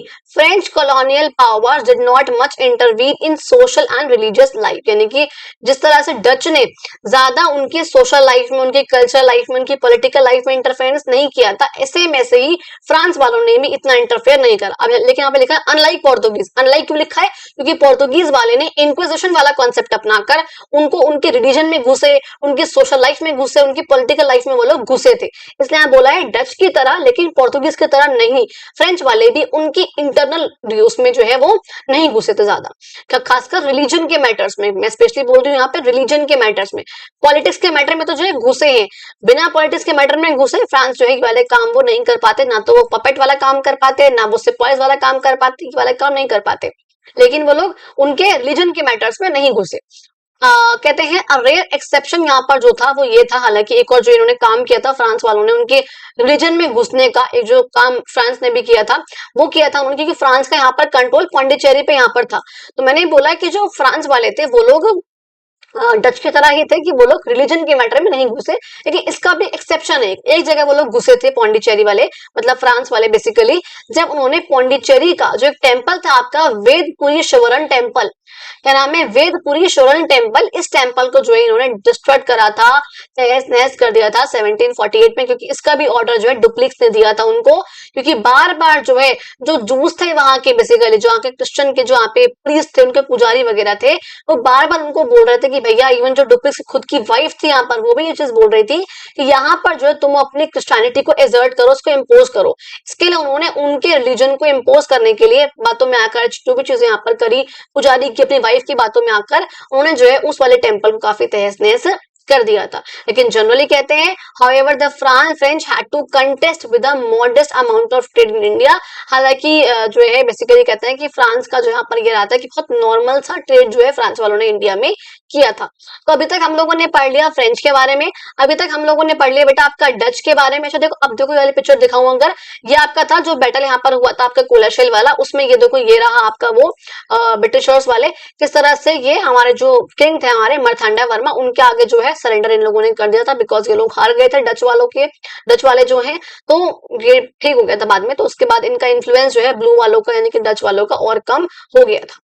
एंड हम लोगों ने पढ़ा डच, हम लोगों ने पढ़ा पोर्तुगीज, और हम लोगों ने क्या पढ़ा आपका फ्रांस के बारे में पढ़ा। ठीक है, ऑल्दो ये वाली वीडियो ऑलरेडी आई थिंक 1 घंटा प्लस हो चुकी है। एक सेकेंड लेट मी चेक करूं जरा मैं कितनी हुई है ये। हाँ, 1 घंटा 2 मिनट की ऑलरेडी वीडियो हो चुकी है। मैं चाहती तो हूँ कि भाई वीडियो इतनी लंबी ना हुआ करे, लेकिन क्योंकि बहुत ज्यादा एक्सप्लेन करना होता है, बहुत चीजों को समझाना होता है, ऑल्दो वैसे भी आपका ये हिस्ट्री वाला पार्ट है, तो ये तो वैसे ही वीडियो बहुत लंबी ही जाती है।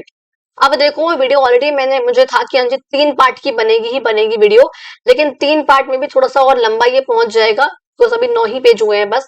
चलो थोड़ा सा आगे एक बार थोड़ा सा पार्ट पढ़ लेते हैं, चाहे बाकी का पार्ट नहीं पढ़ेंगे आगे का।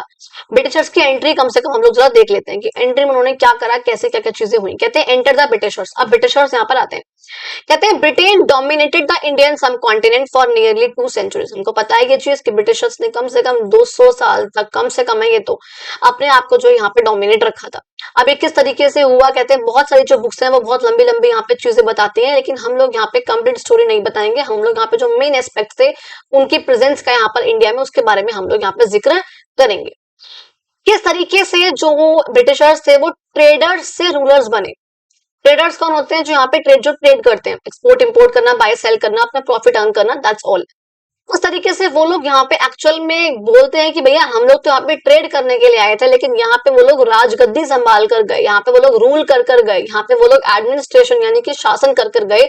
ये चीज जो है कैसे हुआ, ये ट्रांजेक्शन जो है वो कैसे आया, क्यों आया, कब आया, प्लान था, अनप्लान था, क्या हुआ, सबको पढ़ते हैं। देखो कहते हैं British conquest of India is one of the histories most remarkable example of how a trading company, मतलब हिस्ट्री का, हमारे इतिहास का बहुत ही नोटेबल, बहुत ही इंपॉर्टेंट एग्जाम्पल है कि किस तरीके से एक ट्रेडिंग कंपनी जो कि सिर्फ और सिर्फ ट्रेड करने आई थी, वो एक इंपीरियल पावर में बदल गई, एक बहुत बड़ी पावर में, जिसने एक बहुत बड़े रीजन में राज करा, उस पावर में जो है किस तरीके से एक ट्रेडिंग कंपनी यहाँ पर बदल सकती है, उसका एक नोटेबल जाना माना एग्जाम्पल है।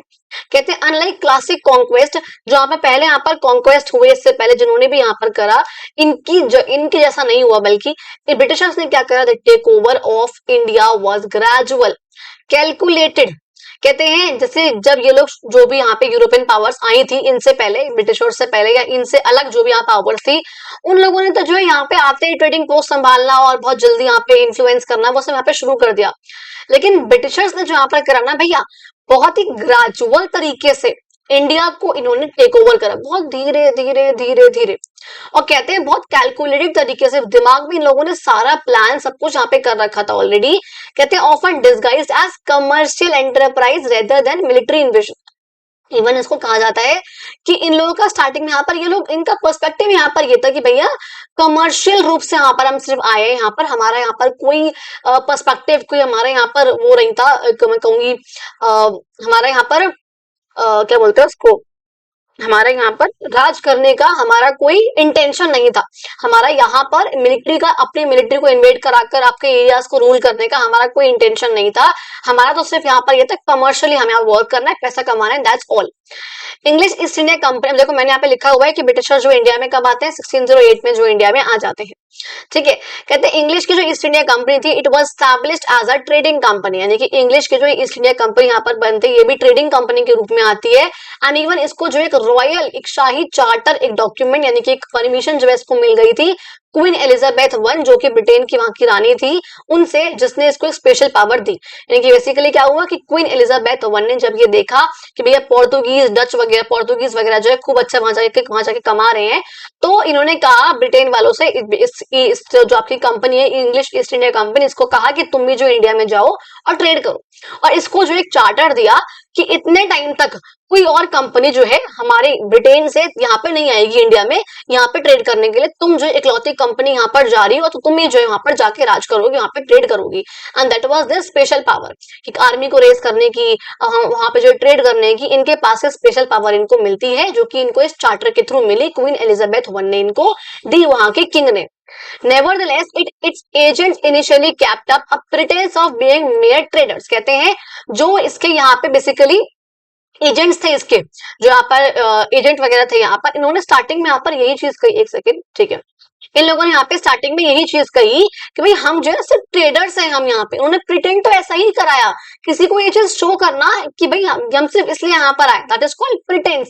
उन्होंने यहाँ पर यही शो करा कि हम तो बस ट्रेडर्स हैं यहाँ पर, जिससे क्या हुआ, which allowed them in the 17th century to establish footholds along India's coast with minimal resistance। इस चीज जब इन लोगों ने और लोगों को यहाँ पर ये चीज दिमाग में पर्सपेक्टिव बिठा दी कि भाई सिर्फ ट्रेड, यहाँ पे सिर्फ ट्रेड करने आए हैं, तो यहाँ पर क्या हुआ कि जो भी यहाँ पर फुटहोल्ड्स हैं, इस चीज ने इंडिया के कोस्ट में इन लोगों के पैर जमा दिए कि भाई ठीक है, यहाँ पे सिर्फ ट्रेड करने आए हैं लोग, तो आराम से इनको ट्रेड करन दो, पैसा कमाना है कमान दो, हम लोगों को जो मिल रहा है वो मिल रहा है इनसे टैक्स वगैरह, तो यहाँ पे इनको ट्रेड करन दो। इस चीज की वजह से बहुत कम रेसिस्टेंस, मिनिमल रेसिस्टेंस, इनको जो है मिनिमल रुकावट जो इनके कामों में पड़ी, क्योंकि इन्होंने लोगों को ये चीज प्रिटेंड करवा दी, इसका इन लोगों ने वो चीज कर दी। तो सूरत में सबसे पहले जो है इन्होंने अपने ट्रेडिंग पोस्ट लगाया 1608 में आने के बाद से ही 1610 के अराउंड, 12 के अराउंड। फिर बाद में मद्रास, बॉम्बे, कोलकाता वगैरह ये सब उन्होंने बनाया, अलग अलग जगहों पे ट्रेडिंग पोस्ट वगैरह। फिर कहते हैं local rulers did not mind this trading post, जो आसपास के जो रूलर्स वगैरह थे उन लोगों को इस ट्रेडिंग पोस्ट से कोई दिक्कत वाली बात नहीं थी, बिकॉज उनको यह था कि भैया फॉरेन ट्रेड यहाँ पे हो रहा है, दूसरी दूसरी कंट्रीज हमारे यहाँ पे आके ट्रेड कर रही है, बहुत बढ़िया वाली बात है। और यही चीज यहाँ पर थी जिसने इस कंपनी के जो लॉन्ग टर्म के एम्बिशन थे उसको जो है आग दी, उसको जो है बढ़ावा दिया। समझ में आया? अब अगर मैं इससे आगे बढ़ी तो वीडियो बहुत लंबी हो जाएगी, तो आगे जो आपका नेक्स्ट वाला पार्ट है डिवाइड एंड रूल वाला मैंने कर रखा था, लेकिन ठीक है अभी नहीं पढ़ेंगे बिकॉज वीडियो बहुत लंबी हो जाएगी। फिर सेकंड पार्ट में हम इसको कंप्लीट करेंगे, चैप्टर कंप्लीट नहीं होगा लेकिन जितना आप एक कंप्लीट होगा सेकंड पार्ट में उसे पढ़ेंगे। एंड तो that was all of your video. I really hope आप लोगों को चैप्टर अच्छा लगा हो, आप लोगों को वीडियो अच्छी लगी हो तो आपको चैनल को सब्सक्राइब करना, वीडियो को लाइक करना, कमेंट करो, शेयर करो, अपने फ्रेंड्स तक पहुंचाओ वीडियोस को। एंड जितना ज्यादा हो सके प्लीज वीडियोस को देखो, आप जितना देखोगे उतना ज्यादा मुझे अच्छा लगेगा, आप जितनी प्यारी कमेंट्स करोगे, आप जितने लोग सब्सक्राइब करोगे उतना मुझे अच्छा लगेगा। आप लोग देखते हो, सब्सक्राइब करते हो, मुझे बहुत अच्छा लगता है।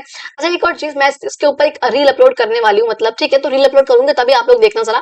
तो कि एक बच्चों की कुछ कमेंट्स आ रखी 2-3, मुझे उन बात करनी है कुछ, तो उसके लिए मैं एक स्पेसिफिक रील आज कल परसों में अपलोड करूंगी, तो उसको जरूर देखना एक बार। थैंक यू सो मच, मिलते हैं आपने अगली वीडियो में, तब तक के लिए आप लोग इस वाली वीडियो को बहुत अच्छे से देखो। आपके एग्जाम्स आ रहे हैं, all the best for exam. अगर अच्छा गया है तो मुझे कमेंट बॉक्स में बताओ, बिकॉज बहुत सारे बच्चों के एग्जाम्स के मार्क्स उन लोगों ने बताए हैं 38 out of 40, 39 out of 40, 19 out of 20, 40 out of 40, 98 out of 100, may be 100 out of 100। जब इस तरह से मार्क्स आप लोगों के आते हैं, I am really really really very proud of all of you guys. ठीक है, ऐसे आप लोग हमेशा पढ़ते रहो, वीडियोस को देखो, समझो चीजों को एंड एग्जाम्स को देख रहो। Thank you so much and मिलते हैं आपने अगली वीडियो में।